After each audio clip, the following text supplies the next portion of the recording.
Hello dear students, मैं हूं संदीप और आप देख रहे हैं डिफेक्टो क्लासेज। डियर स्टूडेंट्स, आज की वीडियो में हम पढ़ने वाले हैं नंबर थ्योरी एंड ट्रिग्नोमेट्री की एक्सरसाइज 2.3। अब जो एक्सरसाइज 2.3 है इसमें एक नया टॉपिक आपको देखने को मिलेगा भी। अब नया टॉपिक कुछ ऐसा है कि जिसके बारे में आपने पढ़ तो पहले से रखा है, लेकिन उसका एक नया नाम आ गया अभी हमारे लिए कि ये नाम हमने पहले कभी नहीं सुना था। वैसे तो ये 9th 10th लेवल का टॉपिक है अब, लेकिन नाम थोड़ा अलग है तो हमें ये लगता है भी पता नहीं इसमें क्या होने वाला है। बिल्कुल सिंपल सा टॉपिक है और उस टॉपिक का नाम जैसा कि आप बोर्ड पे देख पा रहे हैं वो है लीनियर डियोफेंटाइन इक्वेशन। क्लियर? अब ये लीनियर डियोफेंटाइन इक्वेशन होती क्या है इसको समझिए। ये जस्ट एक सिंपल सी डेफिनेशन है, an equation of the form ax plus by equal to c, यानी कि एक ऐसी इक्वेशन जो इस फॉर्म में गिवन हो a into x plus b into y equal to c की फॉर्म में, जहां पे जो abc है वो क्या हो, integer, and a not equal to 0 और b नॉट इक्वल टू 0, यानी कि ये दोनों जीरो नहीं होने चाहिए। अगर जीरो हो गए तो यहाँ एक्स वाई ही गायब हो जाएगा, इक्वल टू क्या बचेगा c, और c के लेफ्ट साइड में क्या रह गया 0, तो ये तो गलत हो जाएगा भी, यानी कि a और b की वैल्यू 0 नहीं होनी चाहिए। Is called linear Diophantine equation in two unknowns, unknowns यानी कि वेरिएबल, जिसको हम क्या बोलते हैं, वेरिएबल्स। जूनियर क्लासेस में यही तो बोलते थे, अब एक नया नाम दे दिया अननोन, यानी कि एक्स और वाई के अंदर। क्लियर? अब ये तो बहुत सारे इक्वेशंस हम पढ़ चुके हैं भी, जैसे हम छोटी क्लासों में पढ़ते थे कि 2x plus 3y equal to 5 है भी, find 3 solution 4 solution so on, ये 9th के टॉपिक हैं। फिर 10th में क्या आया कि जैसे x plus y equal to 3 आ गया कि दो ये पेयर ऑफ लीनियर इक्वेशन है, इनको सोल्व करो, एक्स वाई की वैल्यू निकालो तो उनके यूनिक सॉल्यूशन होंगे, मैनी सॉल्यूशन होंगे, यानी काफ़ी सारी चीज़ें हम पढ़ चुके हैं। तो उसी का एक नया नाम आया है डियोफेंटाइन इक्वेशंस। अब एक्चुअल में ये जो डियोफेंटाइन इक्वेशन यहाँ लिखा है इसके बहुत सारे टाइप होते हैं भी, ठीक है ना। ये काफ़ी सारे टाइप होते हैं इसके, काफ़ी सारे वेरिएबल के अंदर हो सकती है, टाइप्स भी बहुत सारे हैं, यानी कि काफ़ी लंबा चौड़ा टॉपिक है। उस लंबे चौड़े टॉपिक में से एक थोड़ा सा हिस्सा आपको दे दिया गया है पढ़ने के लिए, और वो थोड़ा सा हिस्सा क्या है, वो है लीनियर, यानी कि सिर्फ आपने जो डियोफेंटाइन इक्वेशन होती है इसमें सिर्फ लीनियर ही पढ़ना है भी, यानी कि इसका एक टाइप है लीनियर डियोफेंटाइन इक्वेशन। जैसे हम पोलिनोमियल पढ़ते थे कि कॉन्स्टेंट पोलिनोमियल हो गया, लीनियर पोलिनोमियल, क्वाड्रेटिक। अब पोलिनोमियल तो बहुत बड़ा टॉपिक था, लेकिन उसमें से अगर मैं आपको ये बोल दूं कि सिर्फ लीनियर पॉलिनोमियल पढ़ लो भी, वो तो एक छोटा सा अंश हो गया, हिस्सा हो गया। यानी कि ये जो डियोफेंटाइन इक्वेशन है बहुत टाइप्स की होती है। एक मैथमेटिशियन थे ग्रीक के, डियोफेंटस, उनके नाम पे इस इक्वेशन का नाम रखा गया है। तो काफी सारे टाइप्स है, हमने सिर्फ इसके अंदर पढ़ना है लीनियर डियोफेंटाइन इक्वेशंस, जिसकी डेफिनेशन मैंने आपको यहाँ बताई है भी। ये जस्ट जूनियर क्लासेस का काम हो गया। उसके बाद सॉल्यूशन क्या होगा इसका। अब सॉल्यूशन सिंपल सा फंडा है, अगर कोई equation ax plus by equal to c की फॉर्म में है, be linear Diophantine equation if there exist two integers x note and y not, अगर कोई दो इंटीजर एग्जिस्ट करते हैं x नोट y नोट और जो इस इक्वेशन को क्या कर जाते हैं, सेटिस्फाई, दिस मीन्स इसको हम क्या बोलेंगे कि सॉल्यूशन होगा। तो ये सिंपल सा है भी, जैसे मैंने यहाँ इक्वेशन लिखी है कि 2x plus 3y equal to 5, अगर मैं इसके अंदर पुट कर दूं कि x को 1 और y को 1 पुट कर दूं तो ये क्या बनेगा, 2 into 1 plus 3 into 1 equal to 5, तो यानी कि left hand side equal to क्या होगी, राइट हैंड साइड के। तो ये जो वैल्यू है इस इक्वेशन को क्या करेगी भी, सेटिस्फाई करेगी, सेटिस्फाई करके this means x equal to 1 और y इक्वल टू 1, इसका क्या होगा, सॉल्यूशन होगा। बस सिंपल सा फंडा ये है। जैसे x plus y equal to 3 लिखा है, अब कहने को तो मैं ये बोल सकता हूँ कि x की वैल्यू 1, y की वैल्यू 2, तब भी 3 बनेगा। इसकी जगह 2 प्लस 1 लिख दें तब भी 3 बनेगा। और अगर मैं यहाँ लिख दूँ कि 4 और ये माइनस का 1 तब भी 3 बनेगा। यानी कि अब यहाँ से एक चीज़ और आपके सामने आ रही है भी, हो सकता है कि ये जो डियोफेंटाइन इक्वेशन है इसके बहुत सारे सॉल्यूशन हो सकता है इसका एक ही सॉल्यूशन एग्जिस्ट करता हो, और हो सकता है कि इसके सॉल्यूशन ही ना एग्जिस्ट करते हो, ऐसा भी हो सकता है भी। इनके काफ़ी सारे केसेस हैं जो अब हम थ्योरम्स के अंदर पढ़ेंगे, जो बेस्ड है लीनियर डियोफेंटाइन इक्वेशन पे। जस्ट एक इंट्रोडक्शन था भी, आपके जो एक्सरसाइज 2.3 है इसमें होने वाला क्या है, टॉपिक क्या है। तो आइए अब शुरुआत करते हैं थ्योरम्स की, जो बेस्ड है डियोफेंटाइन इक्वेशंस पे। तो इसमें है सम इंपॉर्टेंट थ्योरम, जो थ्योरम फर्स्ट है the linear Diophantine equations ax plus B Y equal to C has a solution if and only if, यानी कि इसका सोल्यूशन तभी पॉसिबल है जब GCD of A and B divide C, अगर GCD of A B है जो वो डिवाइड करेगा सी को, यानी कि अगर इसका जीसीडी सी को डिवाइड नहीं करेगा दिस मीन्स सॉल्यूशन पॉसिबल नहीं होगा। ये हमें प्रूव करना है अभी। तो यहां से हम सॉल्यूशन में लिख लेते हैं द गिवन इक्वेशन इज वो है ax plus B Y equal to C. हम मान लेते हैं let x equal to X not and y equal to Y not be the solution of equation first. इसको इक्वेशन फर्स्ट मान लेते हैं कि इसके क्या होंगे, सॉल्यूशन होंगे भी, कोई भी दो इंटीजर हो सकते हैं। और यहाँ आप लिख दें कि वेयर कि ये जो x nought comma y nought है ये बिलोंग करते हैं इंटीजर से। अगर ये सॉल्यूशन है तो इक्वेशन को जरूर सेटिस्फाई करेंगे भी ax nought plus B Y note equal to क्या होगा, c होगा। इसको हम इक्वेशन नंबर 2 मान लेते हैं। क्लियर। अब उसके बाद देखिए हम ये जो जीसीडी है ए बी का, इसको भी कुछ ना कुछ सपोज करना पड़ेगा। लेट अस सपोज ये क्या है, डी है भी, कि जो ए बी का जीसीडी है वो डी है। अब हमें प्रूव करना है कि डी है जो वो सी को डिवाइड करेगा। अगर ये जीसीडी कोई डी है, कोई भी नंबर हो सकता है, this implies d is the divisor of A and d is the divisor of b. B वो ए को भी डिवाइड करेगा, बी को भी डिवाइड करेगा, ये तो सिंपल सा सभी को पता है। उसके बाद अगर डी है जो ए और बी को डिवाइड करता है, this implies D divides A X note और प्लस बी वाई नोट, जहां पे ये जो x नोट और y नोट है वो क्या है, इंटीजर। ये कहाँ से आया, ये theorem of divisibility chapter first ने हमें बताया था कि अगर a और b को डिवाइड करते हैं तो ax प्लस by को भी डिवाइड करेगा। xy क्या थे, इंटीजर, बस उसकी जगह हमने x नोट y नोट रख ली।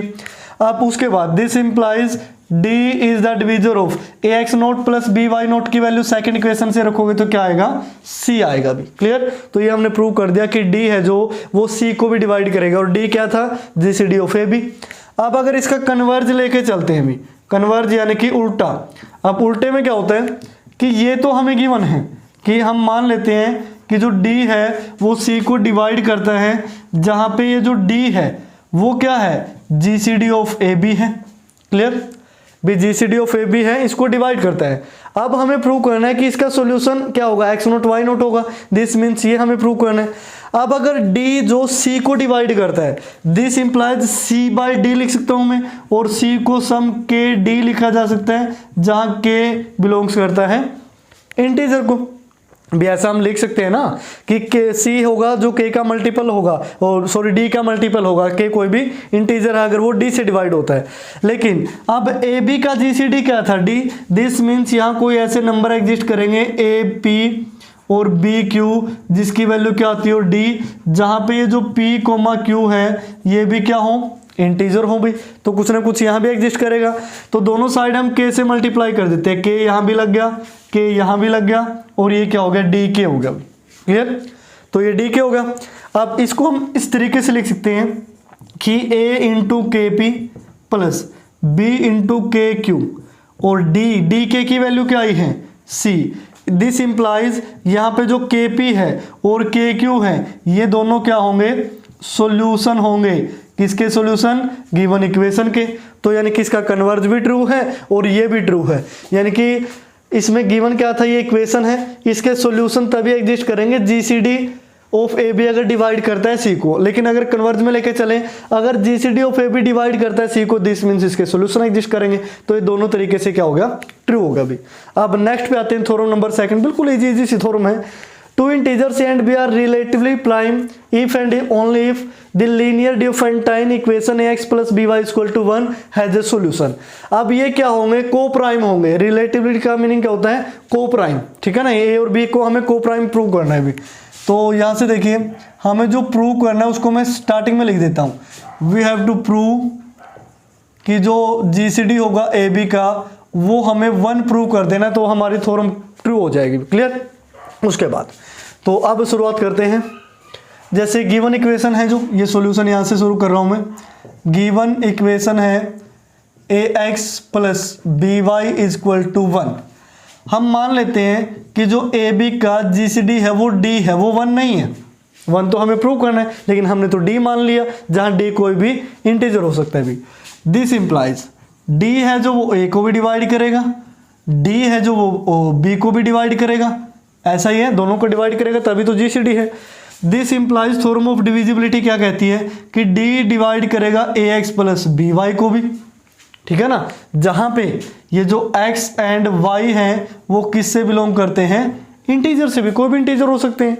अब दिस इंप्लाइज d डिवाइड करेगा ax प्लस by की वैल्यू क्या है, 1 को। अब अगर d 1 को डिवाइड कर पाता है, दिस इंप्लाइज d की वैल्यू क्या रही होगी, 1 रही होगी, क्योंकि 1 को तो 1 के अलावा कोई डिवाइड ही नहीं कर पाता भी नंबर। क्लियर, तो d की वैल्यू हमने क्या प्रूव कर दी, 1। तो हम यहां से लिख सकते हैं हैंस कि जो a b है उसका GCD क्या है, 1, तो वो दोनों क्या होंगे, को प्राइम होंगे भी। क्लियर, अब इसका कन्वर्ज और देख लीजिए। कन्वर्ज में क्या है, बिल्कुल सिंपल सा है। अब स्टार्टिंग में देखिए क्या था कि दो इंटीजर ए बी को हमें को प्राइम प्रूव करना था, वो सिर्फ किस कंडीशन पे, सिर्फ इस कंडीशन पे कि ax plus B Y equal to क्या होगा, 1 होगा। लेकिन अब हम उल्टा लेके चलते हैं, यानी कि a और b को प्राइम है और इसको प्रूव हमें करना है, किसके सॉल्यूशन एग्जिस्ट करेंगे, हैज ए सॉल्यूशन। अगर ये a और b को प्राइम है, दिस मीन्स ए बी का GCD 1 है, देन हम क्या लिख सकते हैं कि ax plus B Y is equal to क्या होगा, 1 4 x, y belongs to integer. Clear, यानी कि सभी के लिए क्या होगा, ट्रू होगा। तो उसके बाद हम मान लेते हैं let x is equal to x note and y is equal to y nought be the solution of this equation. तो इसके सॉल्यूशन भी एग्जिस्ट करेंगे भी, जब दो इंटीजर x और y एग्जिस्ट कर गए।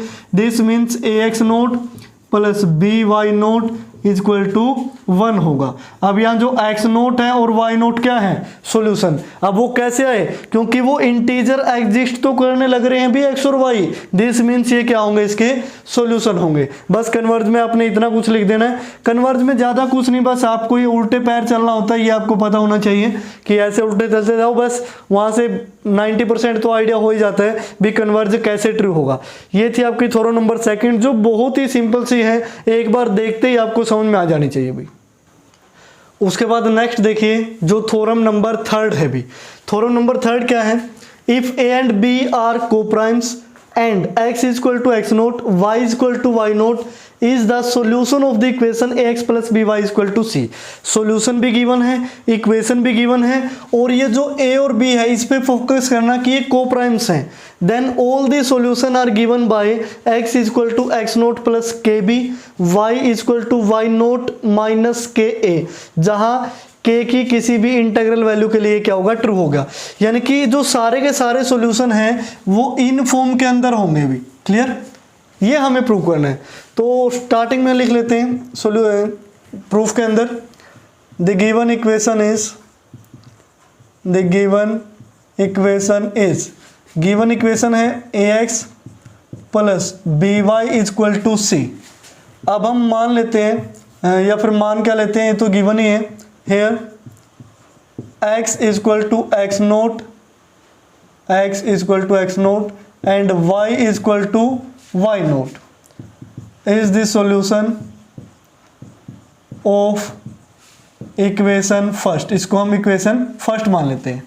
अगर ये सॉल्यूशन है तो हम क्या लिख सकते हैं भी कि ये इक्वेशन को सेटिस्फाई करेगा, ax not B Y note is equal to सी।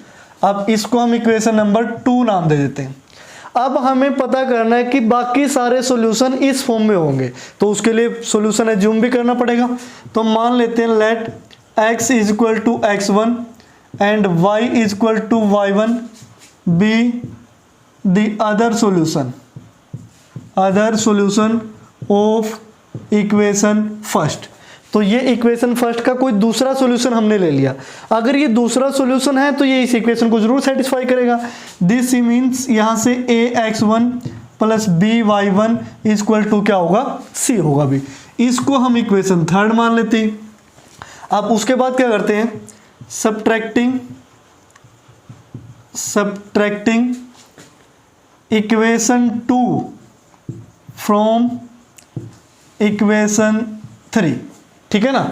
अब 2 ये इक्वेशन 3 में से माइनस कर देते हैं, ax1 माइनस ax0 होगा और दोनों में से a कॉमन लेंगे तो क्या बचेगा, x1 माइनस x0, आप ऐसा लिख सकते हैं। उसके बाद by1 में से by0 माइनस करोगे तो b कॉमन, यहाँ से वैल्यू क्या आई, y1 minus y0, c minus c करोगे तो वैल्यू क्या आई, 0। ठीक है, आप इक्वेशन 2 में से 3 माइनस करें, 3 में से 2 माइनस करें, कोई इफेक्ट नहीं पड़ेगा भी, क्योंकि नेगेटिव लेके फिर वही 0 हो जाएगा। ठीक है ना। तो अब ये वैल्यू आई, अब यहाँ से मैं लिख सकता हूँ a into x1 minus x0 equal to, इसको राइट साइड ले जाते हैं, minus b into y1 minus y0। ठीक है ना, या फिर इसको मैं ऐसे भी लिख सकता हूँ कि x1 minus x0 equal to b into में माइनस में y1 माइनस y0। अब ये y क्या रख लिया, अंदर रख लिया। अब ये जो लेफ्ट साइड में नंबर है वो क्या है, b का मल्टीपल है भी, जहाँ ये y1 y0 ये सारे क्या है, इंटीजर है कि नहीं। यहाँ आपने लिख देना है, हेयर मैं अलग से लिख देता हूँ कि ये जो x0 और y0 है ये क्या है, इंटीजर, और यहाँ पे भी जो x1 और y1 है वो क्या है, इंटीजर है भी। ठीक है ना, क्योंकि ये बोल रहा है इंटीग्रल वैल्यू ऑफ k, तो इंटीजर वैल्यू होनी चाहिए। तो दिस इंप्लाइज, यहाँ से हम क्या लिख सकते हैं कि b is the divisor of a into x1 minus x0 होगा, यानी कि b डिवीजर होगा इस नंबर का, क्योंकि ये नंबर b का मल्टीपल है। अब अगर ऐसा है b डिवीजर है इस नंबर का, लेकिन ए बी का तो जीसीडी हमें 1 गिवन है भी, वो 1 कहाँ गिवन है, मैंने स्टार्टिंग में बोला था, यहाँ फोकस करना कि ए बी क्या है, को प्राइम, तो जीसीडी क्या होगा 1। दिस मीन्स बी है जो वो इस ए को तो डिवाइड ही नहीं कर पाएगा, क्योंकि ये को प्राइम नंबर है, इनके बीच में कोई कॉमन फैक्टर है ही नहीं। तो यहाँ से रिजल्ट क्या मिला कि जो बी है वो डिवाइड करेगा x1 माइनस x0 को। तो इसका मीनिंग ये हुआ भी सिंपल सा कि b है जो x1 माइनस x0 को डिवाइड करेगा। अगर वो b इसको डिवाइड करता है तो यहाँ मैं लिख देता हूँ देन कि अगर हम x1 माइनस x0 को b से डिवाइड करवा दें तो सम इंटीजर क्या आना चाहिए, k, जहाँ k है कोई इंटीजर, कोई भी इंटीजर k आ सकता है। तो मैं यहाँ से लिख सकता हूँ कि x1 माइनस x0 की वैल्यू क्या आएगी, b के, क्रॉस मल्टीप्लाई कर ली। अगर x1 की वैल्यू निकाली तो x0 पॉजिटिव और प्लस क्या हुआ, b के। ठीक है ना, x0 प्लस b के हो गया अभी। तो हम इसको देखो 1 2 3 मान चुके हैं, और जो ये वाली इक्वेशन है, ये वाली, इसको हम इक्वेशन नंबर 4 मान लेते हैं अभी। अब हम क्या करते हैं, ये है x1 की value, put this value in equation 4th, तो 4th में पुट कर देते हैं अभी। 4th ये मानी थी, तो a इंटू ये x1 की जगह क्या लिखोगे, x0 प्लस b के, माइनस यहाँ क्या था, x0 equal to minus b into में ये क्या है, y1 माइनस y0। तो यहाँ x0 से तो x0 कैंसिल हुआ, ये वैल्यू क्या आई, a b k equal to minus b y1 minus y0। अब b से b कैंसिल होगा, ठीक है, तो दिस मीन्स a के माइनस y1 प्लस क्या हुआ, y0 हुआ अभी। ठीक है ना। अब y1 को लेफ्ट साइड ले आओ, ये y1 आया और ये उस साइड आया, this means y0 plus sorry minus का क्या हो जाएगा, a के हो जाएगा अभी। ये किसकी वैल्यू आई, y1 की वैल्यू आई। और x1 और ये जो y1 थे, ये दोनों, ये x1 था, नीचे y1 है, ये दोनों हमने क्या माने थे, सॉल्यूशन माने थे इस इक्वेशन के। ये जो इक्वेशन फर्स्ट है इसके सॉल्यूशन थे।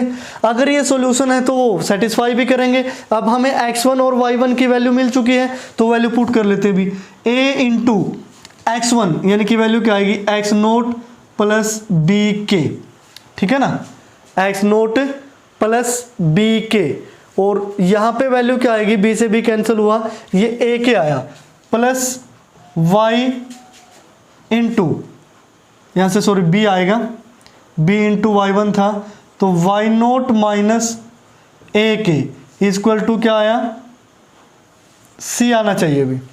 ठीक है ना, किसके इक्वल आना चाहिए, c के।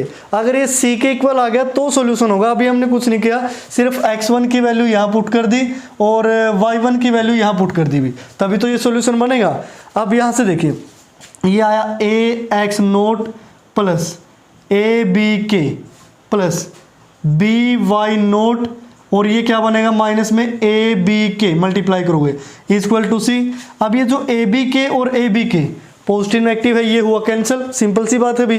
तो वैल्यू क्या आई, A X not plus B Y note equal to सी। अब ये तो इक्वेशन 2 थी क्योंकि सॉल्यूशन गिवन था, ये तो एक्स नोट और वाई नोट। दिस मीन्स यहां से हम क्या लिख देंगे, विच इज ट्रू। ये क्या होगी, ट्रू होगी भी।